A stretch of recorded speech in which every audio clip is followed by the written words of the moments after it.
NXT Stand and Deliver Night 1 and Night 2 review all in one here for you now here on SCW. Thank you for choosing the channel and choosing the video. Please subscribe right now. Leave in the comments in the comment section. Please like and share the video as well. It's been an action-packed takeover once again. We've had some great matches, new champions and some big talking points all going to be given to you now in this video.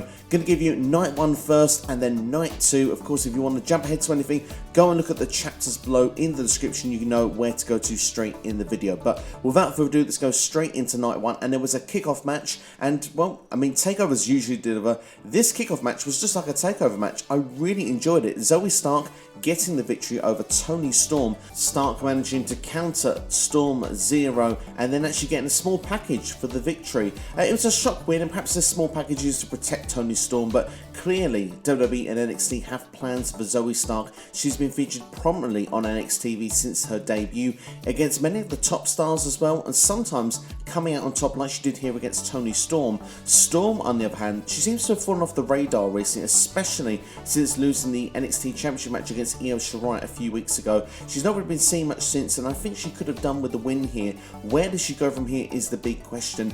I'd like to see actually team up with Raquel, Gonzalez and Dakota Kai, and then perhaps her and Kai can go after the Women's Tag Team Championships, because for me that sort of feels like that would be a fun program to see them as a team. Certainly now with Raquel being tied up, of course, now with stuff in the Women's Championship picture, Dakota Kai is going to need something to do as well, so that could be certainly an idea of what they could do.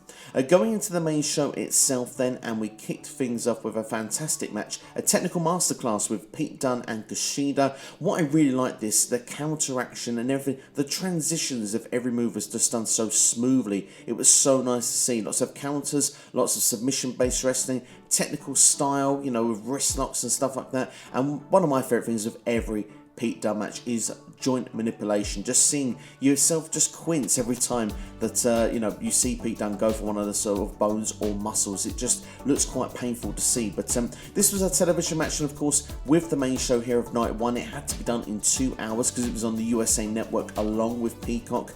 It looked like that Kushida was going to pick up the victory. He had a submission hold on Pete Dunne, like a Kimura style look. Pete Dunne managed to get his foot on the rope, and then of course later on he managed to hit the bitter end and picked up the 1, 2, 3. The right result here. I mean, both been claiming to be the best technical wrestler in the world.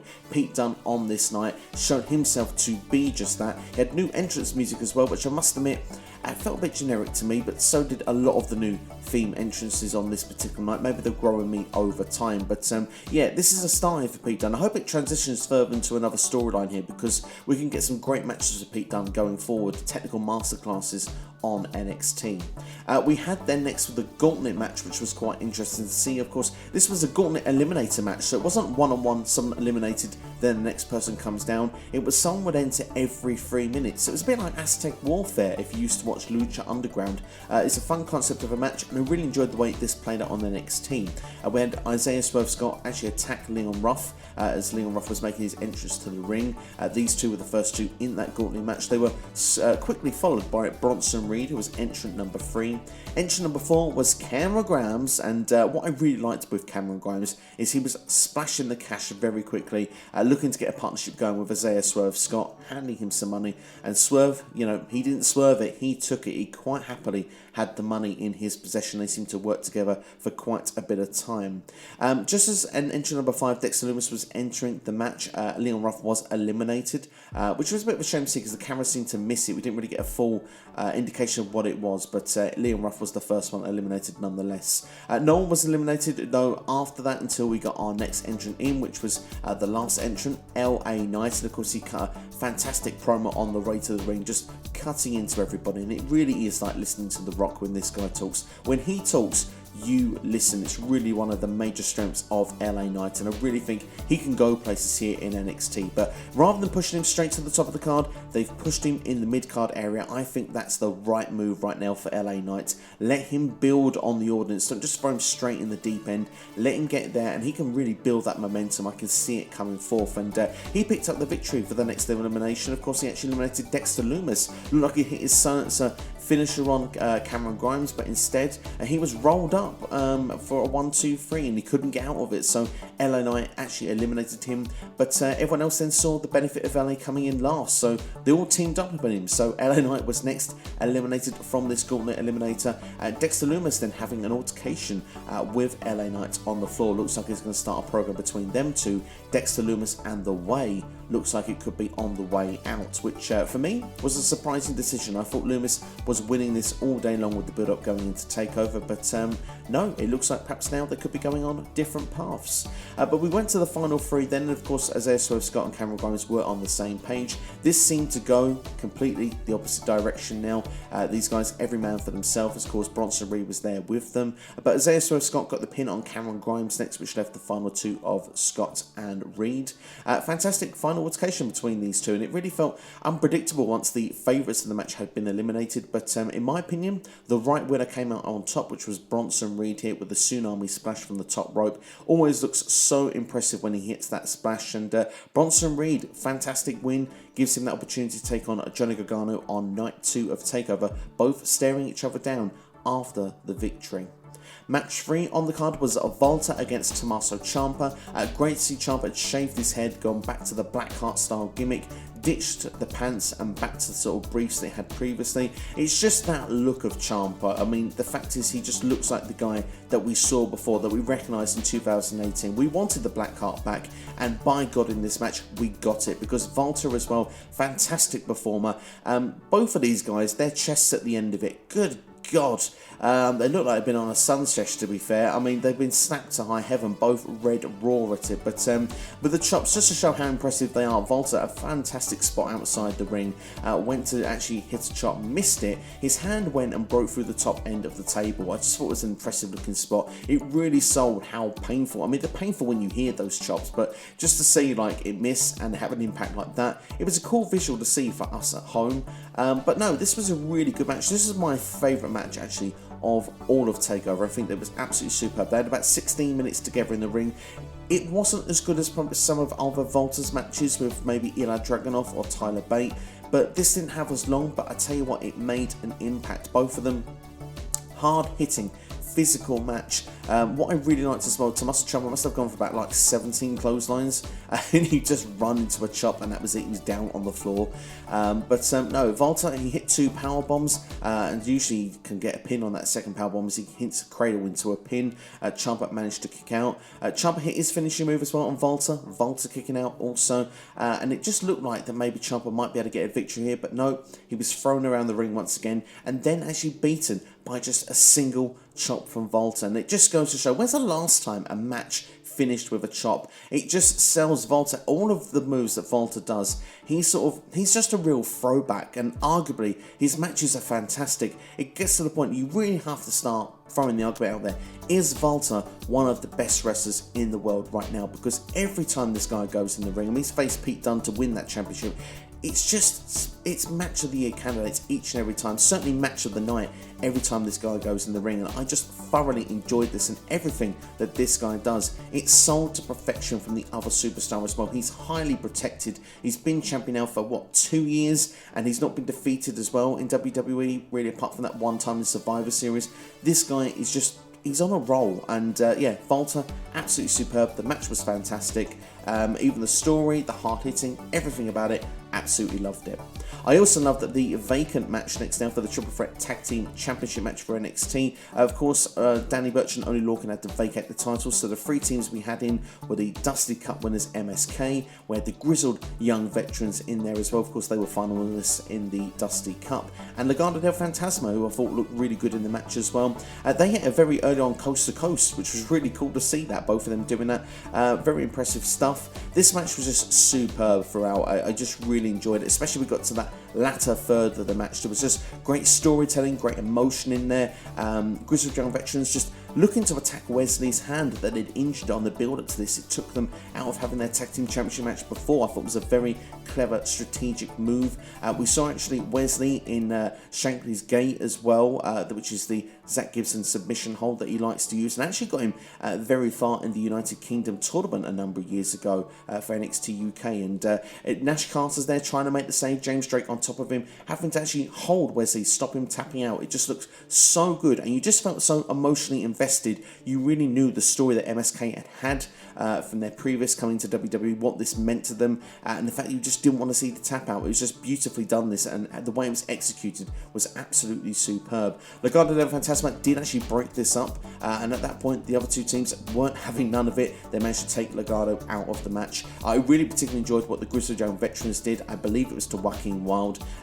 James Drake come off of the sort of like the entrance barricade. It was attached to the ring in the Doomsday, as Gibson had obviously Joaquin held up on the floor. It just looked devastating. But we had the other two teams then back from the Dusty Cup in there for the final with an epic showdown, but MSK managing to hit their finishing move, and of course MSK then becoming tag team champions. It's just great to see. I'm a big fan of the Rascals. I really enjoyed them in Impact Wrestling. It's great to see how well they're doing in NXT. They're doing such a great job so far, and honestly it's a breath of fresh air for the tag team division. I'm really pleased to see them, the Grizzled, Legado, all of these great chemistry together. I think they make a superb triple threat ladder match that's somewhere down the line. Perhaps maybe we can get that if we're lucky, but I did want the Grizzled Young Veterans to win the match. I think it's fun when the babyfaces chase for the belts, but there's other teams that can be there for MSK. I think they're going to have a lengthy run. It should be pretty exciting to see how it's going to go down.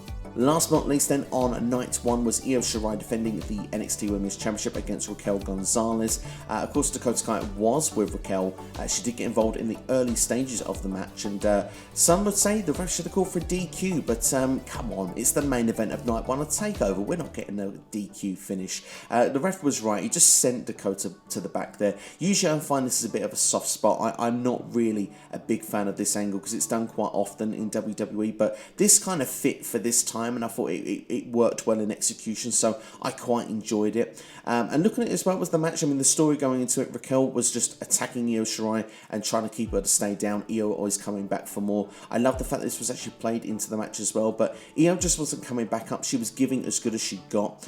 We kind of went into the entranceway, and we had a big skull, which was a part of the, like, you know, the Tron sort of area. And you know what it's like with Io Shirai. If there's something she can climb and get to the top of and jump off, that's what she does. She was at the top of this skull, about 20 feet in the air, jumping off high crossbody onto Raquel Gonzalez. It was absolutely superb. One of the spots of the entire TakeOver. Absolutely loved it. But it got to a point where they got back to the ringside area. They had not actually got in the ring yet. They're still on the floor. Raquel actually hit a finishing move, that sort of one-armed powerbomb on the floor. And that was just devastating. You thought, right, okay, that's it. There's no way back here. But it turned out that Io actually managed to kick out of it. There was a spot in the match as well where Raquel kicked out of Io Shirai's moonsault in the ring as well, which I don't think hardly anyone's done, by the way. But at one point, Raquel says, what have I got to do to put you down? What have I got to do? Well, she did one of those one-arm power bombs, and she became your brand new NXT Women's Champion. Not the longest match in the world, but like I say, this was TV. This was on Peacock, but it was also on USA Network. They had time constraints, but this was an action-packed 2 hours. I thoroughly enjoyed it. And to give this a rating out of 10, well, everything was just amazing. The only thing I kind of felt was a bit weird was the winner of the Gauntlet match, the Gauntlet Eliminator, but I still thought it was an epic encounter, and the fact is that it went a different direction shouldn't really harm it, even though I was expecting something different. So to give a score out of 10, I'm going a 9. I thought it was a really, really solid show. Let's go into night 2 of TakeOver then, shall we? And one thing I didn't mention with the kickoff match, actually in the last one, she was involved on night 1 and night 2. Mickie James was on commentary, and really good as well. I thoroughly enjoyed her work. I'd like to see more of her on the commentary table. I think she's got a lot to give. And there was points that she was just giving her analysis as well during the kickoff. Fantastic stuff, really enjoyed it. Mickie James here, there was actually a role for her doing this if they're not going to use it in rings. So yeah, this is a fantastic to see. Certainly for me it was more of a highlight than the actual match we got. We had Breezango against Killian Dane and Drake Maverick. This was for a #1 contendership for the Tag Team Championships, which was quite a surprise. A last minute kickoff, but two sort of comedy teams. I mean, Breezango were doing the pirate theme. Dane and Maverick, I mean, what was going on there really? Because the last we saw of Killian Dane, wasn't he like meant to be abducted by Imperium or something? He certainly was teased by Alexander Worf. We've not really heard or seen anything since, but one thing I did notice a bit different, that Dane had sort of gone a bit soft on Maverick. He'd gone back hard here. He was just throwing Maverick around the ring quite a bit, and it was used into the finish as well. He actually powerbombed Drake Maverick onto Fandango for the pinfall victory. So yeah, I mean, Drake Maverick and Killian Dane picked up the victory. There was one comedy spot as well where the pirate hat was put on Killian Dane. Was fairly amusing if you want, but for me as a match, this was just filler. This was just to fill in time. We had a kickoff match that we wanted to give, and we wanted to do something that was going to do something for storyline further down the line. I do think that Killian Dane is going to turn on Drake Maverick. I think it's coming. I think that's why they've got the first shot here at the championships. I think Imperium will be in and around this as well. I think Imperium will be the long-term challengers for MSK, and I still think Killian Dane could be a part of Imperium, perhaps alongside Alexander Wolf as like a super stable. But one thing's for sure, they are getting their championship match, him and Drake Maverick. I think when Drake lets the team down, I think we could start seeing some cracks come amongst that team. But enough of that kickoff match. Let's go into the main show then, shall we? And to kick things off, we had the unification match for the Cruiserweight Championship. Of course, two champions and one ladder. Who could be the winner? Was it Santos Escobar or was it Jordan Devlin?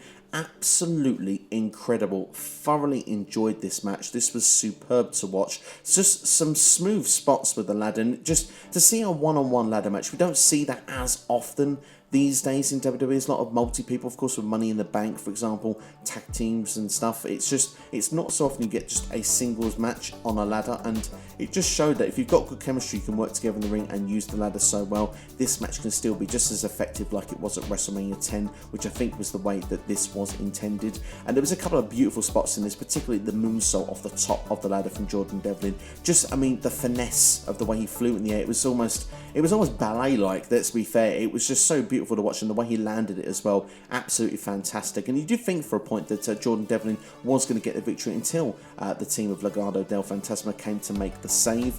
Weirdly, they didn't stick around ringside very long, which made me believe that well, if Escobar loses here, then he's going to look very dumb at this point. But no, there were some great spots, some Spanish flies as well, using around the ring. But it did culminate with these two both on the top of the ladder, and Escobar actually headbutting Jordan Devlin, who went off of that ladder and actually crashed through another ladder that broke in the corner of the turnbuckle, left the lane there. Santos Escobar becoming your unified NXT Cruiserweight Champion. I did say you could flip a coin with this one. I wanted Jordan Devlin to win it, but perhaps he's not going to be staying in the States for now. Escobar, he is staying in the States. He's been an incredible champion. Jordan's come over to do the job, and we've got one champion. It does make sense for this time being. I wonder where it's going to lead to going forward with Escobar. But one strange bit of booking: how can you boo a guy when his 9-year-old son is there holding the other championship and wearing a mask while he's posing at the end there? It's a very babyface-like move, but hey, maybe there will be a turn of the leaf with Legado del Fantasma. But I mean, they've been great heels, so I kind of just feel maybe it's just a confusing booking moment. Maybe I'm reading too much into it. But one thing I definitely want to see, I want to see a Lucha Libre style feud. I want to see where, you know, someone that admires the history of Lucha Libre can say that he's besmirched it, because yes, he's one of the best Lucha Libre wrestlers, but to actually, you know, no longer wear the mask, you know, be out there and just be himself. You know, I think we could really play on that, because there has been that story brewing there with Escobar for a long time, which I think NXT could capitalise on.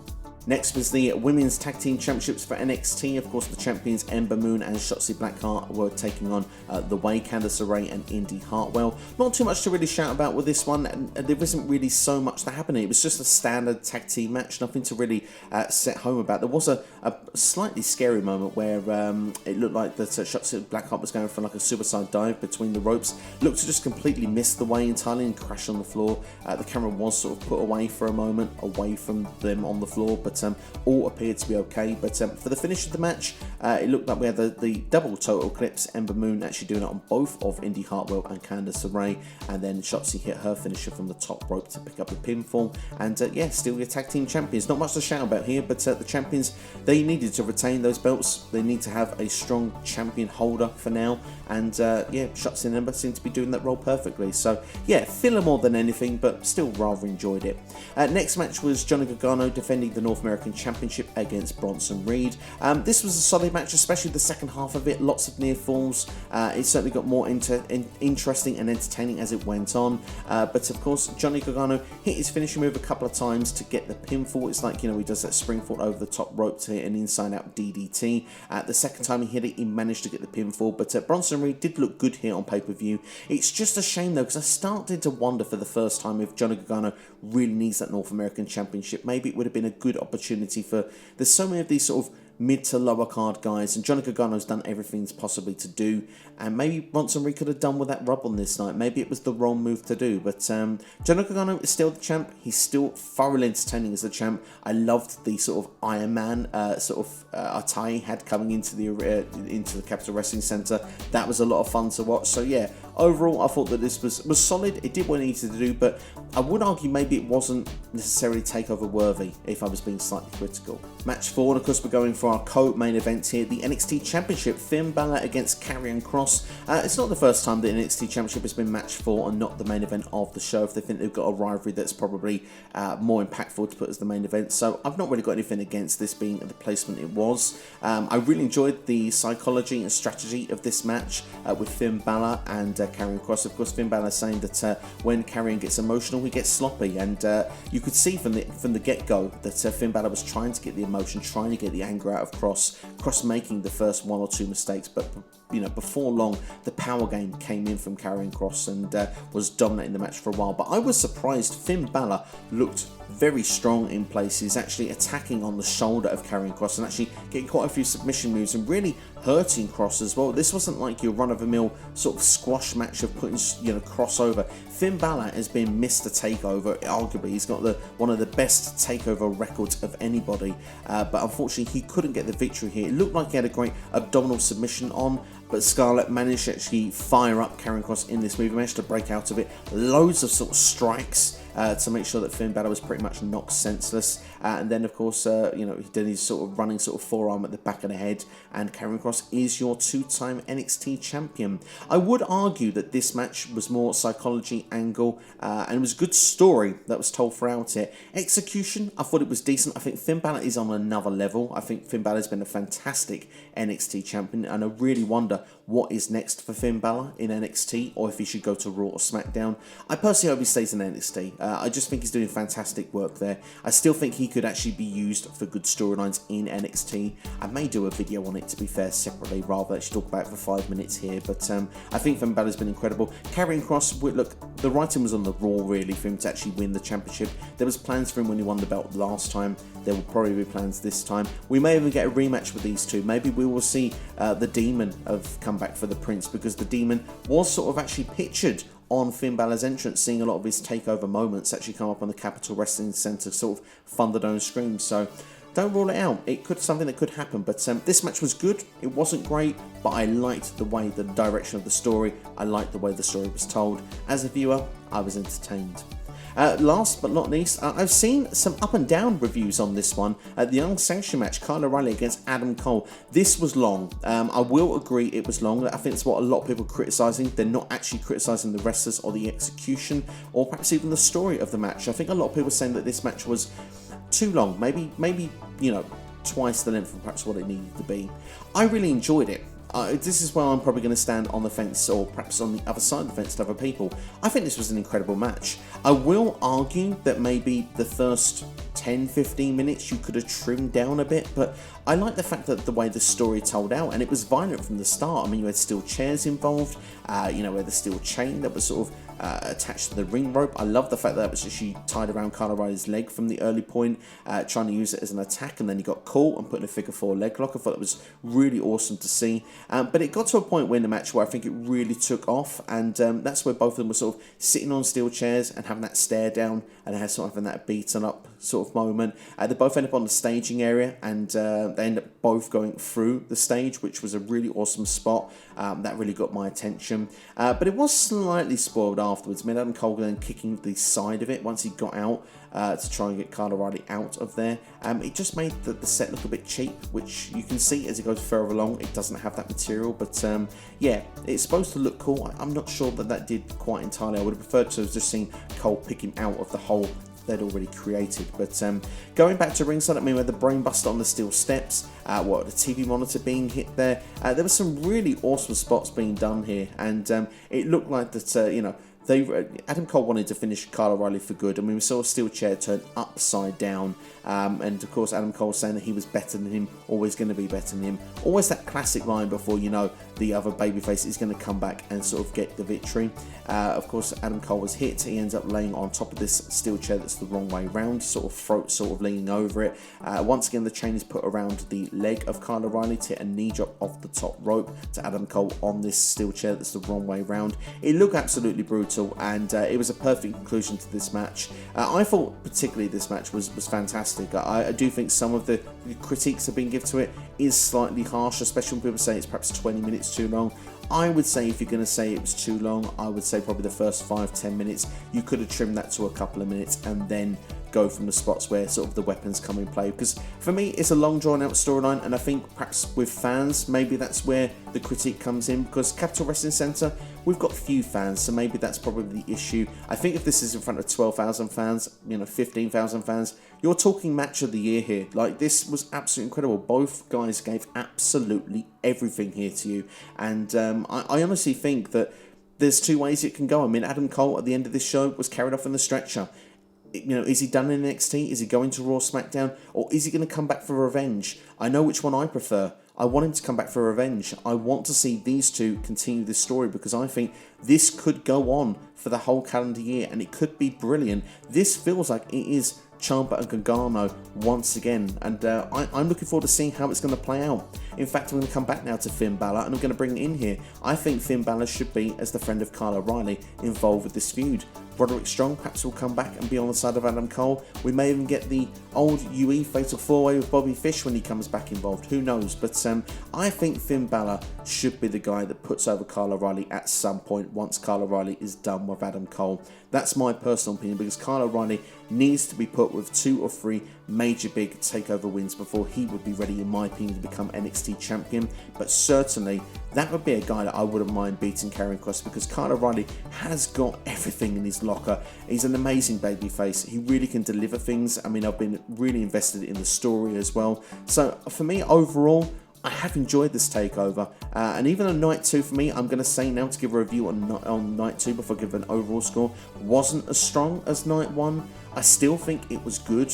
I'm going to give it a 7 out of 10, mainly because the last 2 matches I thought was superb. The opener I really enjoyed as well. I do for the other 2 matches though, didn't do quite as much for me, but overall I think it was solid. I really enjoyed it. And then to give a full score, well, I'm going to give an 8 out of 10. It seems to make sense. You've got a 9 and a 7, you know, add them together, 16 over 20, 8 out of 10. I think it's a fair score for NXT TakeOver. Stand and deliver. The 2-night concept, I think it worked. I think it was fine for this, but it's not something I want to see consistently going forward. I do prefer my 1-night takeovers, to be honest. I'd like 6 matches on the takeover, 3-hour show. I think that's the way that you should do it going forward. But I understand this was to give NXT the final win against AEW on their final head-to-head on these Wednesday nights. Before now, NXT will go to Tuesdays. And looking forward to seeing what they're going to bring on Tuesdays. I mean, we'll see if Finn Balor will be in-house. Will Adam Cole be there? Io Shirai? I mean, there's all potential arguments that they could all be going to other places, but I'd quite like to see them all stay put. Io Shirai, there's, you know, there was a girl, I believe it's Sarai, I believe, who's been signed to WWE. A lot of hype about her. She was in the crowd from Stephanie McMahon pointing on night 1.